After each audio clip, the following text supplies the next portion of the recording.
Bonjour à tous, chers amis. Nous sommes aujourd'hui en plein mois de Tammuz et on va continuer avec la compréhension Sha'ar HaYichud VaEmunah, qui est: est-ce que le monde est une matière entre les mains du Créateur, comme on a l'habitude de dire dans la prière de Rosh Hashanah Kippour, que Chomer Beyad HaYotzer, ou bien non, le monde se gère tout seul, comme un grand. Pas besoin d'avoir quelqu'un qui le guide. Et ça suit ce qu'on avait vu dans le chapitre précédent, que le monde se tient à chaque instant par la force de Dieu. Et que sans la parole de Dieu, la Sarah Mamarot, qui font vivre le monde ne peut pas exister. On a expliqué que c'est même si dans les 10 paroles que Dieu a dit, il n'y a pas forcément tous les mots et toutes les lettres, etc. Mais que néanmoins, on sait comment on peut changer les lettres, on peut faire ce qu'on appelle les guématriotes, les comptes numériques. On peut faire les tiroufim, les otiot, les chiloufim. On a vu toutes les différences qu'on va, si Dieu veut, continuer à élaborer dans le chapitre 7. On n'a pas les 10 paroles, elles sont dans les premières louchotes. Bien sûr qu'on a. Dans le Chumash Bereshit. Non, mais dans les premières louchotes, elles sont les vraies. Non, ça c'est les 10 commandements. Je parle des 10 paroles avec lesquelles Dieu a créé le monde. Il y a qu'il y a, etc., qu'il y a un ciel, qu'il y a une mer. Ça, on a vu ça dans les 10 paroles. Ok. Et là, on a parlé la dernière fois, on avait commencé à peine le deuxième chapitre, c'est pour ça qu'on reprend aujourd'hui depuis le début, pour rafraîchir les esprits avec les fameux deux grands rabbinim qui s'étaient rencontrés, le Ragatchover, le plus grand rabbinim du dernier siècle, qui avait dit une fois à un autre: Mazel Tov pour ton anniversaire, pour ton mariage. L'autre lui a dit: mais je me suis marié il y a des dizaines d'années. Et lui a dit: je commence maintenant à marier les petits-enfants. Il lui a dit: pourquoi tu dis Mazel Tov? Il a dit: parce qu'il y a un débat dans la halakha. Est-ce que le mariage c'est quelque chose qui se passe sous la choupa une fois et après c'est fini? Ou bien c'est continuel, tout le temps que tu es marié, c'est comme si un nouveau mariage qui se passe à chaque fois. Et donc pour ça je suis souhaité de Mazel Tov. Quelle était l'idée? On a vu la différence qu'il y a entre un miracle et la nature, c'est ce qu'on va voir encore aujourd'hui. Qui veut dire, est-ce que le mariage c'est comme quelque chose de naturel et tu n'as pas besoin d'investir quoi que ce soit pour renouveler le mariage à chaque instant? Ou bien c'est un miracle? Et un miracle c'est quelque chose que tu dois faire des efforts tout quotidiennement. Si tu ne fais pas des efforts, le mariage il tombe. Alors ceux qui sont mariés depuis 25 ans, comme certains ici, vont te dire que le mariage c'est un miracle parce que l'homme et la femme sont totalement contraires, ils n'ont rien à faire ensemble. Et c'est pour ça que le lien qui a été prêt hier, qui a été valable hier, c'est pas un lien qui te garantit qu'aujourd'hui le lien va se maintenir. Chaque jour, tu dois investir dans le mariage à nouveau, par des mots, par des actions. Et si tu ne vas pas investir dans ton mariage, il peut avoir des conflits, il peut avoir des disputes, etc. Pourquoi on a parlé du mariage? Quel rapport? Parce qu'on sait très bien ce que la Torah elle te dit. Les Chachamim nous disent qu'il y a une difficulté pour Dieu, si on peut dire qu'il y a une difficulté dans la Gemara Sota, cacher les Afghans qui créent Yam-Souf. Dieu, depuis le début de la création, il a créé le monde en 6 jours. Et la Gemara te demande qu'est-ce qu'il fait depuis. Et la Gemara te dit que Dieu, il essaie de faire maintenir les couples. Par ça, pourquoi? Parce que c'est aussi dur que de les coupler, de les mettre ensemble, que comme l'ouverture de la mer Rouge. Aujourd'hui, on va parler longuement sur la différence qu'il y a entre la miracle et la nature. On va voir une des bases fondamentales de la émouna, de la foi juive, qui est la Hashgacha Pratit, qui est la providence divine. Providence divine, Hashgacha Pratit, pas pratique, c'est aussi pratique, c'est une des bases fondamentales des 13 bases de la foi juive. C'est le 10e et le 11e sont consacrés à Hashgacha Pratit. D'ailleurs, il y a beaucoup de communautés qui ont l'habitude de dire les 13 Ikarei Emunah, les 13 bases de la Emunah, tous les jours dans la Tfila. Le 10e, c'est quoi? C'est que Dieu il sait tout ce qui se passe sur Terre. Et le 11e, c'est que Dieu il est mélangé dans ce qui se passe sur la planète. Et il donne une récompense ou le contraire en fonction du besoin. Comme ça écrit Rambam. Dans Pirush HaMishnayot, l'explication des Mishnayot au début du chapitre 10 de la Gemara Sanhedrin, Rambam te dit, à Yesod HaAsiri, c'est quoi le 10e chapitre, la 10e base? Dieu connaît les actes des hommes. À chaque instant, il ne les a pas abandonnés. Velo kedata omer, et pas comme celui qui dit Azav Hashem et haaretz. Dieu a abandonné la terre. Et là, Moshe Amar, mais comme il dit Jérémie chapitre 32 verset 19, Enechab kuchot al kol darkei Adam, les yeux de Dieu sont ouverts sur tous les pas de l'homme. C'est écrit dans Bereshit 6, Vayar Hashem ki rabarat haaretz, que Dieu il a vu comment de mal les gens faisaient sur terre. C'est écrit dans Bereshit 18, Zaakat Sodom v'Amora ki rabba, j'ai entendu les bruits et les cris du Sodome et Gomorrhe.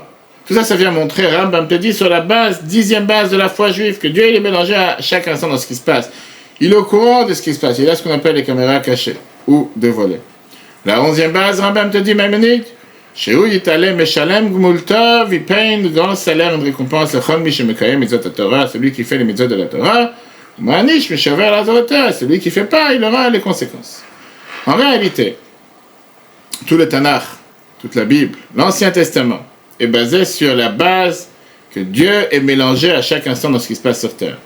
Il sait ce qui se passe en temps réel et il agit en fonction pour la conduite du monde. Et ça, c'est la base de tous les miracles qu'il y a dans la Torah, qui te montre comment Dieu est mélangé à chaque instant dans tout ce qui se passe sur terre, même si c'est contre les lois de la nature. Le fait de croire dans la providence divine, c'est fondamental pour notre vie. Parce que ça veut dire que Dieu sait tout ce que tu fais. Et tout ce que tu rencontres dans la vie, le fait qu'on se rencontre aujourd'hui, le fait que tu as rencontré telle personne, le fait que tu es parti voir telle personne, etc., c'est la providence divine. Chaque action que nous avons a une conséquence positive et négative. Le fait de savoir une chose pareille, ça veut dire que Dieu il est avec nous à chaque instant, dans chaque endroit et à chaque moment. Et là, la Noazaken commence à expliquer le 2e chapitre en te disant, sont venus les minimes. C'était qui les minimes? C'était tous ces mécréants, tous ces non-croyants, tous ceux qui étaient athées, tous ceux qui ne pensaient, qui ne croyaient pas dans la Torah orale. Et eux, ils sont venus en disant, nous, on ne croit pas dans la providence divine. Vous ne pouvez pas venir te dire qu'il n'y a pas de Dieu. On ne peut pas dire que Dieu n'a pas créé le monde, parce que c'est quelque chose qui n'est pas pensable, qui est illogique, qui est impensable. Quand tu vois un monde tellement complexe et tellement intelligent et tout ce qui se passe sur Terre, c'est difficile pour quelqu'un de sensé de dire qu'il n'y a pas de Dieu sur Terre. Tu ne peux pas venir et dire le monde a été créé de lui-même. Qu'est-ce que la, comment on dit, Mother Nature, comment la mère nature est tellement bien faite. C'est un argument de bêtise. Comme tous ceux qui t'ont dit au mois de mai cette année, tu vas voir, le mois de juin il va être tellement chaud et le mois de juillet encore plus chaud. Voilà. Je ne sais pas comment ils se reprennent pour l'instant, on dirait qu'on est en hiver. Mais non, même s'il y a beaucoup de gens qui disent ça, c'est un argument totalement bête, et n'importe quelle personne sensée qui réfléchit quelques instants, il comprend qu'il y a ce qu'on appelle, ils vont l'appeler de différents noms, une force suprême, Saint-Esprit, Dieu. Ils vont l'appeler de différents noms, disant qu'il y a quelque chose qui a créé ce monde, et que ce monde n'est pas un monde qui est totalement, automate. Dans tout le Tanya, justement, on ne voit aucun, argumentaire et une réponse face à cet argument qui est totalement, irrationnel, totalement contre même l'existence de Dieu. Ça ne vaut même pas la peine de débattre, une chose pareille. Et a priori, on aurait pu commencer à débattre avec ces gens-là qui te disent, il y a un Dieu. Sauf qu'il vient et te dit, Dieu il a créé le monde, mais il n'est pas mélangé et il ne sait pas ce qui se passe à chaque instant sur Terre. Lui, il a créé, c'est comme si je te dis, l'architecte, il a créé la maison, il a créé la voiture, il a créé la société. Il a créé le bâtiment, après tu as son nom écrit, tel bâtiment a été créé en 1867 par tel architecte, merci, au revoir. Tu as lu, t'as pas lu, tu sais pas. Tu vois que cet architecte qu'il a créé, mais il n'est plus impliqué à chaque instant dans la structure de ce bâtiment. Si ce bâtiment il tient, s'il est, entretenu, etc., etc. Eux, ils viennent et te disent, le monde, il est totalement autonome, il est sur les lois de la nature, sans aucun mélange de force suprême. Et en réalité, Rambam te dit que cet argument, c'était le début de l'idolâtrie. Eux, ils ont dit, comme le prophète Yecheskel, Amrim, en Hashem otanu, azav Hashem et Haaretz. Certains avaient l'habitude de dire, Dieu n'est plus avec nous. Dieu, il a abandonné la terre. Et donc, qu'est-ce qu'ils ont voulu dire? Dieu, il a transformé. Yecheskel te répète ce que ces gens-là avaient l'habitude de dire, c'était qu'est-ce que c'était ces idolâtres? Quelles étaient leurs erreurs? Et donc, c'était quoi l'erreur? De dire que Dieu, beaucoup avant, Dieu il est venu, et on voit ça avec Abraham aussi. Abraham il te dit comment Abraham il s'est posé des bonnes questions. Rambam te dit qu'ils ont dit comme ça, Dieu il a créé le monde. Mais une fois qu'il a créé le monde, il a donné les forces aux êtres qu'il a mis sur terre. Par exemple, le soleil, la lune. C'est eux qui vont maintenant gérer le monde. Le soleil il est totalement autonome, il sait à quelle heure il va sortir tous les matins, il sait d'aller rentrer dans sa cage tous les soirs. La lune elle est au courant, etc., etc. C'est les forces de la nature que eux gèrent la planète. Et puisque les forces de la nature gèrent le monde, c'est pour ça que nous, on doit servir les forces naturelles. On doit se prosterner au soleil, on doit se prosterner à la lune, on doit se prosterner aux planètes, parce que c'est eux qui gèrent pour nous. D'accord? Et donc c'est pour ça qu'ils sont venus avec cette idolâtrie en disant, maintenant il faut servir les lois de la nature. Et pourquoi? Parce que plus on va les servir, plus ils vont nous aider, plus ils vont être à notre service. Et ça, c'est ce que Rambam t'explique longuement dans Maïmonide, t'explique ça longuement dans les lois de Avodah Zarah, les lois d'idolâtrie, chapitre 1. Ok. Avec ça, ils sont venus avec un deuxième argument. Quel était le deuxième argumentaire? Puisque Dieu ne gère pas le monde, il n'y a pas de miracle sur terre. Tous les miracles qui ont été mentionnés dans la Torah ont certainement commencé d'une force naturelle. Moi, je peux te prouver que scientifiquement parlant, à un certain moment sur la planète, la mer devait s'ouvrir en deux.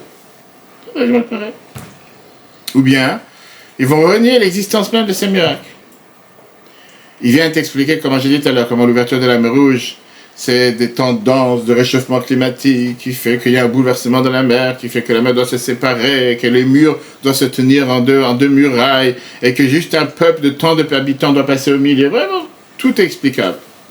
Et ils vont t'expliquer même que les 10 plaies, ils ont des explications naturelles, des effets totalement normaux, qui fait que tu as des boules de glace, comme des boules de pétanque, qui tombent du ciel, qu'à l'intérieur, il y a du feu, et qui vont t'expliquer que des bêtes sauvages, tout d'un coup, ils apparaissent dans les rues de Paris. C'est tout à fait normal. Ça, on les voit tous les jours, parce qu'on les voit les scientifiques pour nous expliquer. Bref, etc., etc.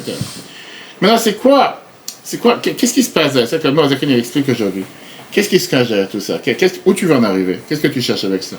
Disons que tu es confortable de dire que ton grand-père est singe. Je peux comprendre. Ce que tu dis, tu ressembles à un singe.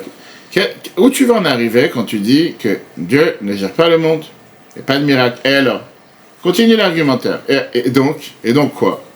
Le Moazak te dit que l'intérêt, tout simple, de tous ces gens-là, c'est de dire, si c'est comme ça, je peux faire ce que je veux. Il n'y a pas de contrôle. Parce que s'il y a la providence divine, alors je dois faire la volonté de Dieu. S'il n'y a pas de providence divine, je fais ce que j'ai envie. Et c'est pour ça qu'il y a beaucoup de gens sensés, beaucoup de gens intelligents qui sont tombés dans le piège de ces mécréants, de ces non-croyants. Malgré, comme la Moazak t'explique, c'est une base qui est totalement pas logique. C'est quand tu réfléchis avec ta tête, quoi? Qu'est-ce que tu vas dire? Que le corps humain, il est créé tout seul? Que quoi? Il y a un fantôme qui est venu, il y a un robot en Chine qui a créé une fois un corps humain qui a fait que tu as tellement de cellules, et tellement de membres, et tellement de vaisseaux, et que chaque chose fonctionne à merveille. Mais non. La Moazak, il vient et te dit, et c'est ce qu'il va développer dans ce deuxième chapitre, comment ils cachent leur visage, comment ils cachent leur figure, comment ils cachent leurs yeux, comment ils se voilent la face, à tel point pour arriver à dire une telle bêtise. Et la Moazak te dit que la réalité, elle est que tout commence par un ego personnel. Tout commence par une volonté personnelle de pouvoir profiter de ce monde sans limite. Et puisqu'ils sont corrompus par cet amour personnel, ils sont obligés d'arriver à cette conclusion que j'ai aucun devoir. Parce que si je suis redevable, s'il y a un Dieu qui me fait vivre, s'il y a un Dieu qui gère la planète à chaque instant, automatiquement ça me demande de payer la note. Je ne peux pas commencer à profiter sans jamais rien faire en contrepartie. Mais comme il n'y a pas de Dieu sur Terre, et comme il n'y a pas de Dieu qui gère la planète, et comme Dieu ne me dirige pas, et comme Dieu, il est sympa, il a créé le monde, merci, mais c'est pas maintenant que c'est Y, automatiquement je peux faire ce que je veux. Et si je fais ce que je veux, je suis redevable à personne et j'ai aucune dette envers qui que ce soit. Ça, c'est ce que la Moazak va nous expliquer. Et il continue à te dire la chose suivante. L'argument était en disant, de la même manière qu'un menuisier qui a créé une table, quand il crée la table, il peut très bien voir comment la table va avoir l'air. Mais la table, au final, devient totalement indépendante, elle ne dépend plus du menuisier. Pareil, quand tu as quelqu'un qui fabrique un bijou, le joaillier, je pense, oui. Qu'une fois qu'il a créé son bijou, qu'il a mis des heures et des heures à mettre un diamant, à mettre un ci, mettre un ça, le bijou ne lui appartient plus, il est plus dépendant de sa main. La même chose avec Dieu. Pendant que Dieu est en train de créer le monde, effectivement, à chaque instant, Dieu pouvait changer la manière comment le monde a l'air. Mais une fois que Dieu l'a créé, il a fini la création du monde. Le monde, maintenant, il est autonome. Il vit d'après le loi de la nature. Dieu n'a plus de possibilité d'impacter le monde et de changer le monde. En d'autres mots, il se... Hein? Pourquoi pas? C'est une batterie électrique, c'est sa vie autonome. En d'autres mots, ils disent, contrairement à ce qu'on dit dans la prière de Kippour, tous les soirs de Kippour, la veille de Kippour, fameuse prière, que le monde, il est que Chomer Be'adayot, c'est-à-dire comme une matière dans la main du Créateur. Quand tu veux, il peut élargir, quand il veut, il peut rapetisser. Pareil, nous, on est Chesed Notzar, Dieu nous a créés par sa bonté. Il fait avec nous ce qu'il a envie. Et dans ce fameux Piyut, on continue à te dire que la pierre dans la main de celui qui va former la pierre, la hache dans la main de celui qui coupe, ou bien le verre dans la main de celui qui fabrique le verre, etc., etc. C'est quoi l'idée dont on dit ça le soir de Kippour? Pour te faire passer le message que de la même manière que Dieu, que le fabricant, peut créer, peut remodeler, peut changer la création ou la fabrication qu'il est en train de faire à chaque instant. Nous sommes dans les mains de Dieu comme une création qui est constamment en train d'être changée, en train d'être modifiée. Viennent ces mécréants, ces non, et eux sont venus en disant non. Dieu, il a créé. Nous sommes la matière. Mais de venir et dire que quand il veut, il peut l'élargir, quand il veut, il peut la rapetissir, quand il veut, il peut l'agrandir, ça, c'est valable seulement tout le temps que la matière est dans ses mains. À partir du moment que le produit, c'est un produit fini, à partir du moment que la table a été créée, bref, que l'homme a été créé, tout le monde a été créé, il ne peut plus contrôler ou gérer la matière, et tu ne peux pas dire que quand il veut, il élargit, quand il veut, il la rapetissir. Mais non. Le problème, c'est que puisque la création du monde s'est terminée il y a des milliers d'années, et donc la matière n'est plus dans les mains du Créateur, comment on peut dire dans ce piyut, nous sommes assis dans tes mains de telle et telle manière. Le Noazakan, il a l'habitude, et la Bible l'avait répété plusieurs fois, quand tu as quelqu'un qui vient et qui débat, qui ne veut pas une réponse, il veut juste poser une question pour débattre, parce qu'il est juste intéressé à montrer que tu as tort. Il ne veut pas comprendre pourquoi. Ça ne sert à rien de perdre ton temps à débattre. Parce que personne ne cherche pas une réponse. Donc le Noazakan ici, il ne va pas te débattre avec cet argument qu'il ne peut pas avoir de miracle et qu'il n'y a pas de providence divine. Mais il va revenir en arrière. Il va te dire qu'il faut essayer de comprendre la source de leurs erreurs. Essayons de comprendre la source du problème avec la base fondamentale sur laquelle est basée toute cette non-croyance de toutes ces personnes qui sont, on m'a dit tout à l'heure, mécréants, non-croyants qui ne croient pas dans tout ce qui est la Torah orale et même pas seulement la Torah écrite. Pour eux, ça n'existe pas. Il n'y a pas un Dieu présent à chaque instant. Il y avait une fois une personne qui a décidé de se déguiser en Napoléon. Pas se déguiser, il s'est présenté qu'il est Napoléon Bonaparte. Il a décidé de changer tout ce qui est à l'époque, tout ce qui est le bureau central, ou tout ce qui est, on va dire, l'équipe présidentielle, de faire des nouvelles lois, de nommer des nouveaux ministres. On lui a dit, tu sais quoi, montre une preuve que tu es Napoléon. D'où on va savoir. À l'époque, il n'y a pas Facebook, etc. Ok. Je lui ai dit, regardez, si c'est je suis vraiment Napoléon, c'est sûr que tout ce que j'ai dit, c'est vrai. Et donc, je peux nommer un nouveau chef d'armée, je peux faire des lois, je peux nommer des nouvelles règles, je peux nommer des ministres. Il y a seulement un petit détail que je n'ai pas encore réussi à prouver. Ce détail, c'est que je suis Napoléon. Maintenant, si je vous ai prouvé que 99% des choses que j'ai dites sont vraies, pourquoi vous devez regarder juste ce petit détail, est-ce que je suis Napoléon ou pas? Tout le reste que j'ai prouvé, c'est vrai. Regarde pas son détail, regarde sur le 99%. Est-ce que c'est des bêtises? Pourquoi? Parce que la question, est-ce qu'il est Napoléon ou pas, c'est pas un petit détail, c'est essentiel. C'est la base sur laquelle est fondé tout le bâtiment. Et donc, tout le temps que tu n'as pas prouvé une chose pareille, tout le bâtiment n'a pas de valeur. Pareil, tous les gens qui viennent et qui débattent par rapport à la Emouna, par rapport à la foi en Dieu, dans la majorité des cas, la base, depuis le départ, elle est faussée. Et sur cette base, ils viennent avec différents argumentaires, etc. À partir du moment que tu découvres que le socle, la base, n'a pas de fondement, automatiquement, tout peut se démonter comme un château de cartes, plus rien ne tient. Pareil ici. Et ils viennent en te disant, de la même manière que tu as la table, et tu as le morceau de bois, et tu as le menuisier, la même composant tu as dans la création du monde, de la même manière que la table ne dépend pas du menuisier. Pareil, le monde ne dépend pas de celui qui l'a créé. Et sur ça, ils fondent leur conclusion qu'il n'y a pas de providence divine. Et que tous les miracles dans la Torah ne peuvent pas exister. Alors, encore une fois, tu pourras débattre sur tel et tel argument. Et tu pourras essayer de montrer à travers les temps qu'il y a eu des miracles et qu'il y a la providence divine. Mais à la place, cette Moazalin préfère aller beaucoup plus haut. Il va essayer de te déraciner le socle sur lequel ces gens-là s'appuient. Et à ce moment-là, te démontrer que tout ce qu'ils disent n'a pas de logique. Parce que tu ne peux pas comparer ce qu'on appelle dans la Chassidut une création yesh me'ayin ayin me'yesh. Tu ne peux pas comparer une création qui a été faite existant du néant et néant du existant. C'est trop facile à prendre un menuisier, le menuisier, d'où il a eu le bois? D'où il a commencé à travailler? Il parle d'existant avec existant. Là, tu parles d'existant du néant qui est totalement différent. Hein? Rien ne va sous le soleil. Tout à fait. Et donc, le mot est dit comme ça. C'est quoi leur erreur? L'erreur, elle commence du fait qu'ils veulent comparer la création du monde avec la création humaine.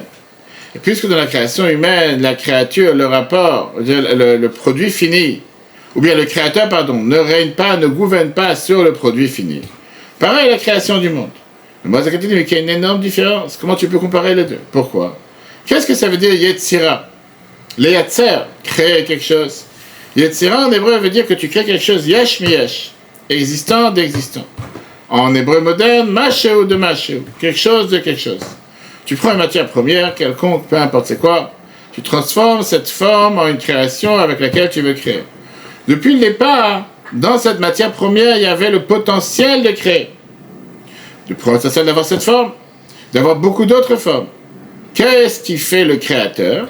Il va juste mettre en application le potentiel qui existe dans la matière première et de là créer le produit fini. Je prends un morceau de bois, je peux faire avec ça une armoire, une table, une chaise, j'ai décidé de la transformer en chaise. Le morceau de bois, c'est pas moi qui l'a créé. Alors disons que tu vas dire, c'est moi qui l'a créé, parce que c'est moi qui a planté la graine il y a 50 ans, et c'est moi qui ai vu cette arbre pousser très bien. Et cette graine, elle est venue d'où? Et tu vas continuer à aller de plus haut en plus haut. Donc ça veut dire le mot Yetzira. Yetzira veut dire créer. Créer, ça vient du mot Yetzira, ça vient du mot Tsura, qui veut dire une forme. De la même manière que la matière première existait avant même que le créateur existe, le créateur n'a pas du tout fait quelque chose de nouveau. Pareil, le produit fini pourra continuer à exister une fois que le créateur s'est séparé de ce produit fini. Ça, c'est exactement ce qu'on dit dans la prière de Kippour, l'histoire de Kippour, que Chomer, Beyad Yetzira. Nous sommes tous comme une matière dans les mains du créateur. Maintenant, le créateur, pour pouvoir créer une table, il a besoin d'avoir une matière première. Et donc, lui, il peut que agir seulement quand il a la matière première dans ses mains. Une fois qu'il a créé la table et qu'il a vendu, je ne sais pas, à Carrefour, je ne sais pas où, et eux, ils l'ont vendu à quelqu'un d'autre au bout du monde, il n'a plus d'impact, il n'a plus d'accès, il n'a plus de main, il n'a plus d'influence, il n'a plus de quoi que ce soit sur ce produit fini. Il ne peut plus gérer ce produit fini à distance. Ça, c'est Yetzira. C'est quoi Bria? Bria, qui veut dire qu'on dit que Dieu, il a créé Bereshit, Bara, on n'a pas dit Bereshit, Yatsar, Bereshit, Bara, le mot Bria, qui veut dire créer. Bria, ça explique le sens de Yesh Me'ain, créer quelque chose d'existant du néant. En hébreu, Masheu Miklo, quelque chose de rien. D'ailleurs, quand tu reviens pour l'humain a exactement la même chose. Parce que pour l'humain, c'est aussi, tu peux utiliser les deux mots, Yetzira. L'homme, tu peux dire que Dieu, un être humain, il crée des Yetzirot, il crée des formations, il crée des créations, existants d'existants. Alors que Bria, ça n'existe pas sur l'homme. Un homme ne crée pas quoi que ce soit. Un homme ne peut pas créer quelque chose du néant. Ça, c'est seulement sur Dieu. On verra ça si Dieu veut longuement dans le chapitre 4. Créer une idée. Tu peux créer une idée, mais c'est pas quelque chose d'existant, c'est pas quelque chose de nouveau. Même cette idée, elle est venue grâce à ton cerveau. Et le cerveau qui t'a donné, donc tu repars toujours à la base, d'accord? Bria, c'est que Dieu, il n'a pas utilisé une matière première pour créer le monde. Oui, le carbone 14, ok. Et Dieu, il a créé le monde, quelque chose du néant. Et donc, toute l'existence du monde, c'est une nouveauté pour Dieu. Le monde, il n'existait pas avant la création du monde. Et puisque le monde n'avait aucune existence, et toute son existence s'est renouvelée dans les mains de Dieu, donc après la création du monde, le monde n'a aucune existence de lui-même, il dépend que de Dieu, même une fois qu'il a été créé, par cette force de Dieu de le faire vivre à chaque instant, comme dit dans la Tefila tous les jours. Alors à partir du moment où tu comprends que tu ne peux pas comparer Bria et Yetzira, création et formation, tout le socle et toute la base de ces mécréants tombent. Pourquoi? Tout le château de cartes sur lequel ils se sont appuyés ne tient plus. C'est vrai qu'une table ne peut pas être gérée par le menuisier une fois qu'il a créé. Elle se trouve dans un magasin, elle se trouve dans une maison. Tu n'as aucun impact dessus. Le monde, il est, lui, télécommandé par Dieu à chaque instant, puisque son existence, c'était seulement en créant un existant du néant. Et ça, c'est pour ça que le Mozakin va même plus loin que ce qu'on dit dans la prière de Kippour. Il te dit que quand on dit qu'on est comme une matière dans la main du fabricant, c'est pas vraiment juste. Qu'est-ce que ça veut dire, c'est pas juste? Et sur Dieu, tu ne peux pas dire que nous sommes comme une matière dans les mains du fabricant pour deux raisons. Parce que Dieu n'est pas un yotzer. Dieu n'est pas un créant, il n'est pas un fabricant. Il est un boré. Et deuxièmement, un boré, c'est un créateur. Je de nouveau. Et il n'avait pas une matière, mais la création, le monde en lui-même, la création du monde, c'était quelque chose qui a été créé du néant. Alors pourquoi on utilise cette phrase dans la Tefila? Il te dit parce que c'est pour que nous on puisse comprendre ce qui se passe dans nos oreilles, parce que sans ça on ne le comprend pas vraiment. Pour qu'on puisse comprendre dans nos oreilles humaines que Dieu règle et tient et contrôle le monde à chaque instant. De la même manière qu'un formateur, que quelqu'un qui est un créateur, je veux dire quelqu'un qui fabrique quoi que ce soit, il sait très bien que tout le temps que la table, le produit est dans ses mains, il peut le changer. Mais on ne peut pas du tout comparer ni le Bria avec Yetzira, ni celui qui crée et celui qui forme. C'est deux choses différentes. Donc le deuxième chapitre qu'on commence maintenant, c'est la suite du premier chapitre. Une fois qu'on a appris longuement pendant les 3 premiers cours qu'on peut revoir sur la Torah.fr, comme quoi le monde vit à chaque instant, dans chaque détail de l'existence du néant. Et Dieu le fait vivre à chaque instant. Viens, la Moazaken t'explique c'est quoi la réponse des minimes, c'est quoi la réponse de tous ces non-croyants qui renient l'existence même de la providence divine et qui renient même les miracles. En te disant que leur argument était que la création du monde ressemble à une création qui a été faite par un humain. Et leur erreur était que les actions de l'humain sont seulement une fabrication. Ils ont fabriqué quelque chose de l'existant à l'existant. Alors que la création du monde, c'est une création qui vient à l'existence du néant. Perek, deuxième chapitre, Mikan, de là, ce qu'on a expliqué dans le chapitre précédent. Maintenant, on va comprendre, on va comprendre, c'est quoi la réponse par rapport à tout. Ces non-croyants qui viennent, les Gilou, on va dévoiler la source de leurs erreurs. Akofrim, qui renie totalement Bashgacha prêté dans la providence divine, ou Beatot ou Mofta Torah. Ironie dans tout ce qui sont les miracles et les symboles que la Torah te donne. Shetoim bedimyonam akozev, qui se trompent, qui font une erreur dans leurs imaginations faussées, mensongères. Shemedamim, parce qu'ils comparent Maaseh Hashem, la création de Dieu, Os Hashemayim Va'aretz. Dieu, il fait le ciel et la terre, le Maaseh Enosh Ve'Tarbulotov. Il compare ça à l'action d'un humain avec tous ces différentes vices et ces différentes manières de pouvoir créer le monde. Kikaché, Yetzelat Tzoref Keli. Quand on sort de la main d'un Tzoref, un Tzoref c'est avec qui travaille avec des produits d'argent. Comment on appelle ça en français? Quelqu'un qui travaille avec des produits d'argenterie. Hein? L'argenterie, c'est quoi? Quand il travaille avec un ustensile, il te fait un bougeoir, il te fait une menorah, il te fait un verre de kiddush, il te fait un chandelier, peu importe. Cet ustensile, ce bougeoir, cette menorah ne dépend plus des mains de celui qui l'a fabriqué. Malgré que ses mains, les mains de ce forgeron, menuisier, fabricant, sont parties du produit fini. Oh, l'Achlabachou, que ce produit se trouve maintenant dans le marché, il est vendu dans n'importe quel magasin, il se trouve dans n'importe quelle maison. Néanmoins, Aklikayam Betavnito. Le Keli, cet ustensile, il existe pleinement dans sa forme, Vetsalmo Mamaj dans son image, Kacha Yatzam Idat Tzoref, il ne va pas changer en aucun instant. Ce verre de Kidou, ce bougeoir, cette menorah qui se promène dans le monde, elle existe. Elle va plus disparaître. Bien sûr, s'il y a la parole de Dieu qui l'a fait vivre à chaque instant. Car c'est comme ça, le Moazaken te dit, Medamim Aschalim Aelu, il te compare, ces idiots, il te compare Dieu, Maaseh Shamayim Va'aretz, les actions du ciel et de la terre, à tous ses fabricants, en te disant qu'une fois que Dieu a créé le monde s'est déconnecté de Dieu depuis le début de la création, et c'est fini. Dieu a créé le monde, maintenant le monde il est tout seul, il se gère tout seul, et s'il y a un faux pas quelque part, il y a certainement eu un accident, réchauffement climatique qui a fait que le monde a déréglé. Très très belle histoire. Une histoire qui est très intéressante. On comprend bien la différence entre les deux. Oui. Mais qu'est-ce qui nous prouve que le monde est recréé à chaque instant? On n'a pas fini. D'abord, on a vu la dernière fois, dans le premier chapitre longuement, sa réponse à cette question, que si jamais il n'y aurait pas la Sarah Mamarot, les paroles de Dieu qui viennent et qui vont impulser la vitalité divine à l'intérieur de chaque chose qui existe, le monde ne peut pas se maintenir. Parce que ça n'existe pas, que Dieu n'est pas impliqué dans chaque chose. Donc là, d'abord, ils commencent à te démonter leur argument. Après, on va te dire pourquoi leur argument est tellement faux, pourquoi on ne peut pas dire ce qu'ils ont dit. On va répondre à le miracle de la mer rouge, etc. D'accord, longuement. Il y avait une fois un juif qui était un grand érudit, un enfant de famille de chassidim, qui malheureusement a dévié de la route.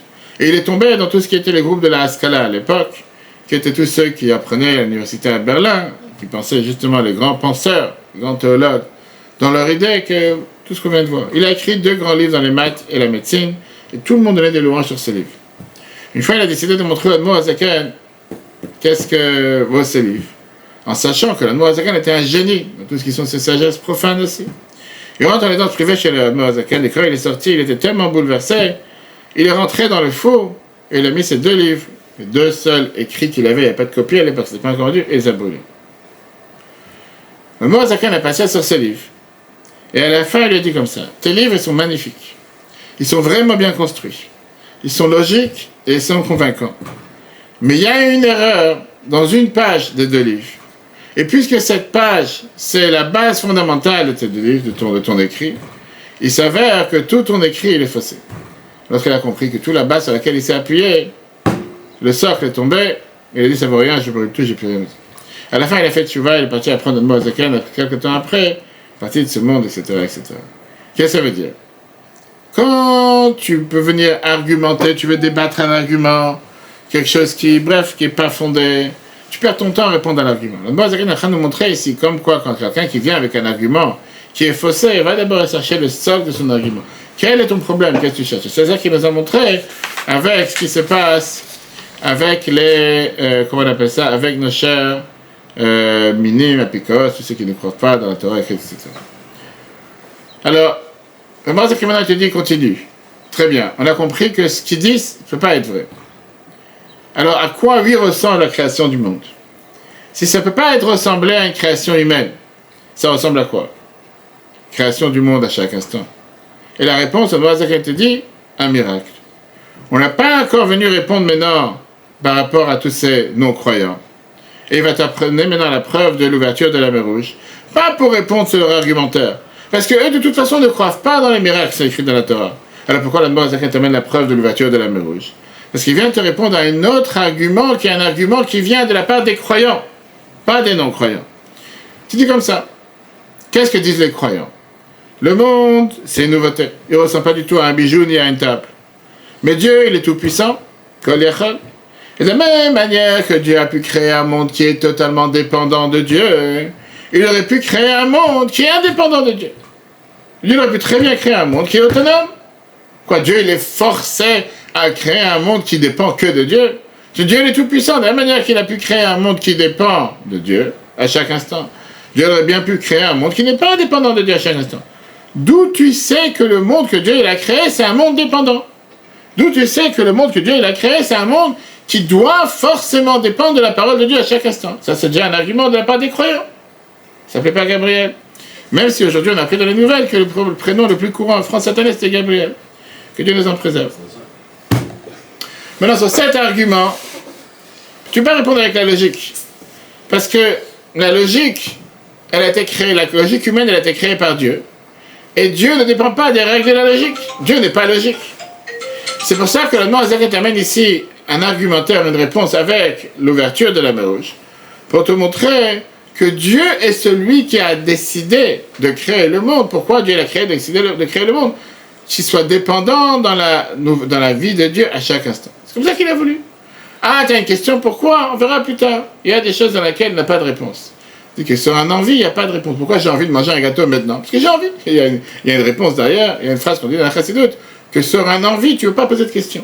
Il n'y a pas une raison logique derrière. Mais d'abord, on n'en tient pas là. Je dis tout à l'heure que le mariage n'est pas une action unique, mais c'est une action qui se renouvelle à chaque instant. Pourquoi? On dit que comme un mariage, c'est pas quelque chose de naturel et quelque chose de logique, mais c'est comme un miracle merveilleux qui attache deux choses contraires. Et c'est pour ça que tu as le devoir de l'entretenir et de le rafraîchir à chaque instant. On a vu ce que la Gemara nous dit, cacher les enfants qui est créatif souffre. Que la Torah te dit que c'est tellement difficile pour Dieu de les maintenir en couple comme l'ouverture de la mer Rouge. Alors, justement, la Mordechai te dit, viens, on analyse qu'est-ce qui s'est passé à la mer Rouge. Parce que l'ouverture de la mer Rouge, c'est quand même un des plus grands miracles qui s'est passé dans l'histoire du peuple juif. La Torah te dit comme ça, que Dieu il a envoyé un souffle puissant, qui a soulevé l'eau, et qui l'a fait tenir comme une muraille de droite et de gauche. Et à la fin, dans le verset, c'est écrit, Dieu il a fait pousser ce vent tellement puissant toute la nuit. On dit ça tous les matins dans la Zachir, il a fait que l'eau elle est devenue totalement sec. C'était qu'on appelle ça les promenades, la croisette, comme on appelle ça, les planchers. On va savoir. Et l'eau s'est fondue. Maintenant, pourquoi Dieu ne s'est pas suffi avec le premier souffle qui a fait tenir l'eau au premier instant, mais il fallait que le souffle toute la nuit? Ça te va te dire que le moment que ce vent, ce courant s'est arrêté, l'eau est retombée. C'est comme si que l'eau ne pouvait pas tenir s'il n'y avait pas eu ce courant au milieu. La réponse elle est que quand tu as un événement spécial qui se passe en tant que partie de la nature, c'est un événement naturel. Tu n'as pas besoin de renouveler cet événement à chaque instant. Comme on a dit tout à l'heure par rapport à une table. qu'une partie naturelle de la planche, c'est le potentiel qui puisse devenir une table. Et donc, ça suffit que le menuisier utilise ce potentiel qu'il y a dans la planche pour faire une table, et la table peut maintenant exister sans être dépendante du menuisier. Mais quand c'est quelque chose de nouveau, quand c'est un miracle qui est contre la nature, cette force surnaturelle doit exister à chaque instant. C'est pas une force surnaturelle qui peut exister seulement à un instant. Dans l'eau, on sait très bien que la nature de l'eau, c'est quelque chose qui doit toujours courir. Elle n'est pas faite pour rester stagnée dans un endroit. L'eau, ça bouge. L'eau, ça coule, ça avance. L'eau n'est pas faite pour rester sur place. Le fait que l'eau, la mer on parle, est restée sur place sans bouger, c'est quelque chose qui est contre la nature. Même quand l'eau, elle est présente sur place debout, sans bouger, en tant que miracle, elle veut toujours retourner à sa nature idéale. La nature idéale de l'eau, c'est de bouger, d'avancer. C'est pas de rester sur place. Tu ne veux pas que la mer n'est pas stable. Et donc, le miracle, il va renouveler quelque chose dans l'eau qu'ils n'ont pas. Et c'est pour ça que le miracle de faire tenir les murailles d'eau, c'était un miracle qui devait se passer de manière continuelle. Ce n'était pas un miracle qui a dû se passer une fois que Dieu a ouvert la mer, le vent il part, et la mer elle se tient comme ça. Non, parce que la mer par nature, elle veut continuer à bouger, elle veut continuer à avancer, elle veut continuer à se déplacer. Et donc le miracle, c'était un miracle continuel. Si jamais ce miracle il s'arrête à un instant, l'eau elle retombe. Parce qu'elle retourne à sa source naturelle, à son origine naturelle. De la même manière que l'ouverture de la mer Rouge, c'est un miracle contre la nature, pareil, la Moazaken te montre comme quoi la création du monde, c'est un miracle contre la nature. Parce que, naturellement parlant, le monde, il est Aïn, non existant. Création du monde, c'est une nouveauté qui est contre le néant, transformer le néant en existant. Alors maintenant, si je te mets sur la balance, quel est le plus grand miracle? Créer le monde ou l'ouverture de la mer Rouge? La réponse, elle est bien sûr que créer le monde. Créer le monde, c'est un miracle qui est beaucoup plus grand que l'ouverture de la mer Rouge. Tout d'abord, parce que l'ouverture de la mer Rouge, c'est un miracle identifié, unique, à un moment précis, à un temps précis, à un lieu précis. Même si on te dit que tous les eaux du monde se sont coupées en deux. Bref, mais c'était par rapport à l'eau. Maintenant, par contre, la création du monde, c'est un miracle qui est général à travers toute la planète, à chaque instant. Deuxièmement, la nouveauté de l'ouverture de la mer Rouge, c'est pas vraiment quelque chose de nouveau. Pourquoi? Parce qu'il y a des autres choses sur la planète que la nature est de rester comme un muraille. Par exemple, les pierres, la montagne, le fer, des choses qui ne bougent pas. Maintenant, l'eau, c'est vrai qu'elle n'a pas la force. La nature de l'eau n'est pas de se tenir contre le courant. Cette nature dépend de la volonté de Dieu. Le miracle de l'ouverture de la mer Rouge, c'était un miracle que Dieu il a fait dans l'eau qui existe ailleurs. Il y a d'autres choses sur Terre qui existent, qui ne bougent pas, et qui restent stables, et qui ne tombent pas. Sauf que ça ne fait pas partie des choses naturelles de l'eau. Dieu, il a pris cette force qu'il y a ailleurs et il l'a mis dans l'eau. Quand tu parles de la création du monde, c'est totalement plus puissant que l'ouverture de la mer Rouge. Parce que c'est d'être capable de créer à chaque instant l'existence du néant. Et donc cette base qu'on a dit sur l'ouverture de la mer Rouge, elle doit être dite à plus forte raison sur le monde. Si l'ouverture de la mer Rouge devait être renouvelée à chaque instant, et au moment que Dieu a décidé que le miracle s'arrête, les murailles d'eau sont tombées, plus forte raison avec le monde, combien on comprend que le monde doit être renouvelé à chaque instant par la force divine, et si jamais le monde n'est pas renouvelé à chaque instant par la force divine, le monde ne tient pas. Qu'est-ce que la Moazaken va en arriver? À ça, tu dis, après ça, tu vas comprendre quelque chose, que même la nature, c'est un miracle. C'est pas qu'il faut la nature et un miracle. Même les lois de la nature, elles ont été créées. L'existence du néant au moment de la création du monde. Et la création se renouvelle à chaque instant. Et donc la nature qui est mitradesh, betuvo, becholom, tamim, maaseh, bereshit, c'est un miracle à chaque instant. C'est pas quelque chose de naturel. Alors si maintenant la nature c'est aussi un miracle, quelle différence entre la nature et un miracle? C'est de toutes les façons, tout ce qui existe c'est un miracle. Il n'y a pas vraiment de nature. La réponse elle est dans la continuité, qui veut dire. Un miracle, c'est quelque chose qui va casser les normes. Un miracle, c'est quelque chose qui n'est pas normal. C'est quelque chose qui va casser l'habitude, casser la norme. Alors que la nature, c'est quelque chose qui revient à chaque instant comme si c'est quelque chose de tout à fait normal. Et c'est la raison pour laquelle la nature nous donne cette possibilité de se tromper et de s'imaginer qu'elle existe toute seule, comme si ça n'avait pas existé autrement. Quand on parle du corps humain, c'est la manière la plus simple à comprendre. Tout le temps que tu as pas mal au cœur, tu ne sais pas que tu as un cœur. Tout le temps que tu n'arrêtes pas de respirer, tu ne comprends pas la valeur de ce que ça veut dire respirer. Le fait que tu respires chaque instant, c'est tout à fait naturel. Il n'y a pas de miracle en respirant. Que Dieu nous en préserve le jour où tu arrêtes de respirer et tu reprends la respiration par mille et une choses. automatiquement tu comprends comment c'est un miracle de respirer à chaque instant. C'est pas quelque chose qui est naturel. Exactement la même chose avec le monde en général. Le Morazaken te reprend l'exemple de la manne qu'on a vu il y a quelques semaines. La première fois que la manne est tombée, waouh, tout le monde a dit quel miracle, regarde le pain qui tombe du ciel, en plus avec des diamants et du pain chaud, avec tous les goûts, c'était quelque chose. Et passé un jour, 2 jours, 1 an, 2 ans, a été créée une nouvelle génération qui depuis le départ ne connaissait pas autre chose que la manne. Alors c'était la nature, c'est tout simplement que tu veux manger. Tu sors de chez toi, tu ouvres la porte, il y a la manne qui tombe du ciel, tu prends le pain, c'est la livraison par Amazon, et tu reçois à la maison. Dieu a créé son drone et t'a livré, c'est tout. Et donc les gens étaient facilement capables de dire que la manne qui tombe du ciel, c'est pas un miracle. J'ai jamais connu autre chose. Depuis que je suis né, j'ai toujours connu que la manne tombe du ciel, c'est un phénomène. Le jour où il n'y a plus de manne qui tombe du ciel, là tu commences à comprendre que c'est pas quelque chose qui est normal. La preuve est, ces mêmes gens qui étaient dans le désert rentrent en Israël. Plus de manne qui tombe du ciel. Un jour, tu as le père de famille qui rentre, il est parti prendre quelques blés qui ont poussé dans son champ, et il est parti les ramener à la maison. Et les gens se disent, c'est quoi ça? D'où tu sors? C'est quoi ces épices? On a vu du blé dans le désert. On a vu un champ dans le désert. Et ils ont vu comment le père plante les blés dans les champs. Après ça, ils ont dit, mais c'est pas logique. Tu vas mettre les blés dans la terre, ça va pourrir. On va être affamé. Le père, il était têtu. Après ça, il a pris un peu d'eau qui lui restait dans la cour. Il a donné à boire au blé. Malgré que la famille s'est battue contre lui. Qu'est-ce que tu es en train de gaspiller de l'eau qu'on a à peine pour boire? Comme ça, tu vas mettre ça dans le... Passe quelques semaines. Et le père, il appelle ses enfants. Il a dit, viens voir le champ. Et il voit comment le blé commence à pousser. Il lève les mains au ciel et ils disent, Nes Gadol Ayapo, merveilleux miracle. Dieu, il a fait sortir des blés de la terre. On n'a jamais vu une chose pareille jusqu'à maintenant. Jusqu'à ce que c'est passé 1 an, 2, ils se sont habitués à ce miracle. C'est venu de la nature. C'est venu quelque chose de tout à fait normal. Il n'y a rien de spécial, c'est naturel. Et ça, c'est ce que la Morazaken t'explique dans ce prochain paragraphe, le miracle de Kriyat Yam-Suf. Et il t'explique comme de la même manière qu'à l'époque, l'ouverture de la mer Rouge, c'était un miracle qui devait se passer à chaque instant. Parce que la nature de l'eau, c'est tout à fait contraire de stagner, c'est fait pour bouger. À plus forte raison, le miracle de la création du monde, que c'est une nouveauté qui se révèle à chaque instant, et le monde se réveille, se renouvelle à chaque instant par la parole divine qui le fait vivre à chaque instant. Sauf que comme on est habitué à ce miracle, c'est devenu tellement naturel, alors pour nous, il n'y a pas de miracle. Artach, Merotenem, et malheureusement, leurs yeux se sont aveuglés, se voilent la face.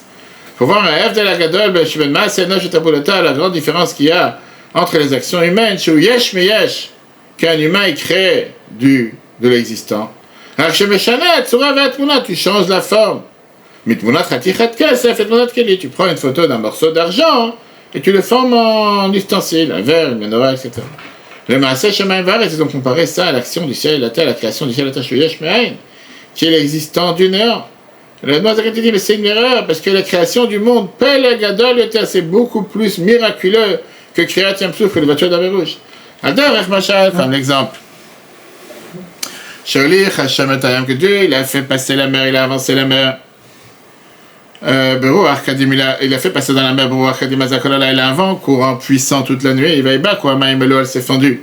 Venez, vous prenez votre choma, ils se sont tenus comme une muraille des deux côtés.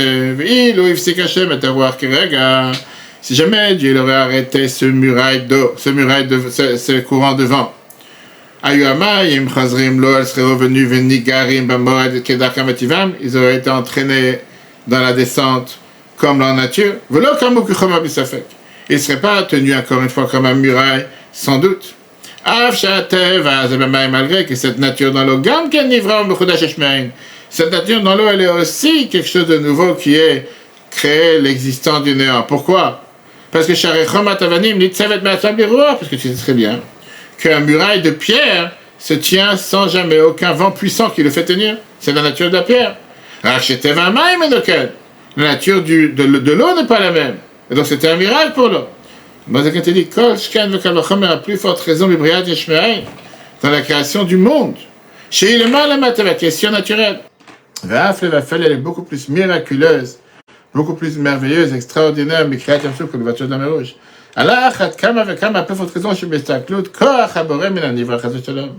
Que si jamais Dieu départ, si jamais Dieu s'enlève de la création du monde, que Dieu nous en préserve, de la créateur, Yashuv anivra alain vefes mamash.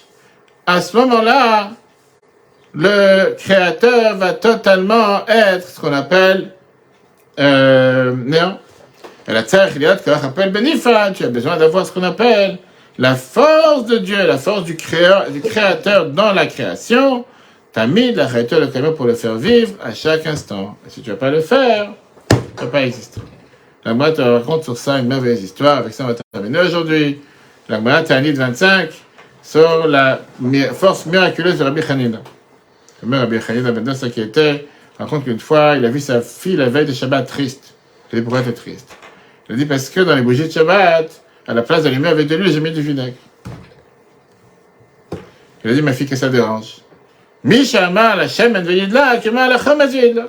Celui qui a dit que l'huile doit brûler, il dira au vinaigre de brûler. Va à la maison, prends du vinaigre, fais brûler. Ça ne peut pas tout ça, Bichanina. De Noun, de Nissim. Et pareil, le vinaigre, il a commencé à brûler toute la journée, jusqu'à ce qu'ils ont pris de la lumière de ces bougies pour faire l'Avdala.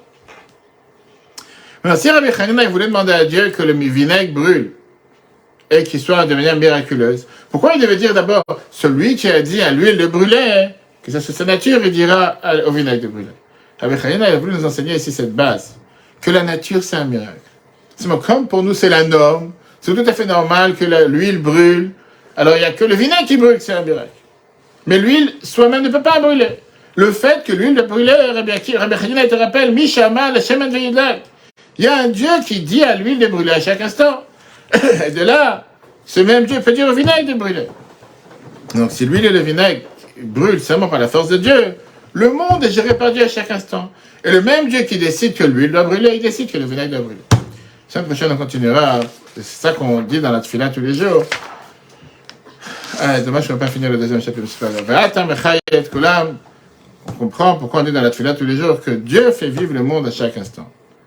Pas seulement qui fait vivre le monde, mais qui fait vivre le monde à chaque instant, puisqu'on vient de voir. Qu'on dit dans notre fila tous les matins. Ta si t'es Shemaim, qui fait le ciel, Shemaim, tout ce qu'on dit tous les jours. Comment on comprend, et on va voir avec ça la réponse à la différence fondamentale entre la création divine et la création humaine. Qu'est-ce que ça veut dire la providence divine? Le cours sera en replay sur etora.fr. Très bonne journée à tous, si Dieu veut, à la semaine prochaine.